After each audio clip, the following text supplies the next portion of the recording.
Former president pays $750 in federal income taxes. I wouldn't have believed it either if I hadn't seen it with my own eyes. Watch this. $750 a year in federal income tax each of those years.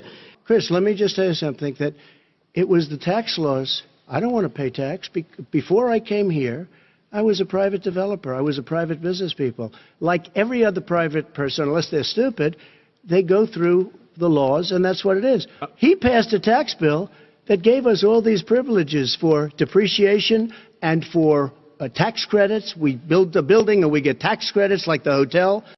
Now let's investigate what former President Trump said in this video. First of all, he said, I work in the private sector, brother. Then the second thing he said was, I don't like paying taxes. In fact, he said, you got to be stupid to be paying federal income taxes. Then the third thing he said is that I get tax credits. Ooh, he didn't want to let that cat out the bag. First he skated a little bit. That's right, he did the big wheel. Then he did the crazy legs. Then finally came off the skating rink and he just answered the question directly. I get tax credits. In fact, President Trump, when he first started buying buildings way back in 1987, he spent $120 million on a building and got $885 million in tax credits off of a building that he only spent $120 million for. Are you kidding me? $885 million in tax credits, and the building only cost him, that's right, $120 million. Now what does that mean to me and you? What that means to me and you is that if we're going to be wealthy and operate like the 1 percentiles,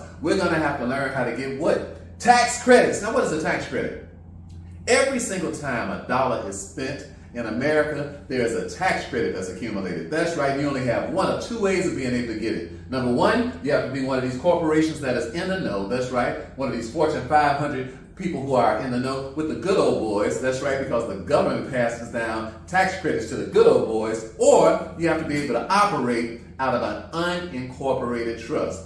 One, you got to be with the good old boys, or two, you have to be able to operate out of an unincorporated trust. So if you want to learn the 7 biggest mistakes that business people make that cost them a fortune in taxes, just download our free download right here, and you can learn not only that, how to avoid them, but also how to get tax credits, all right? Download your free download right now.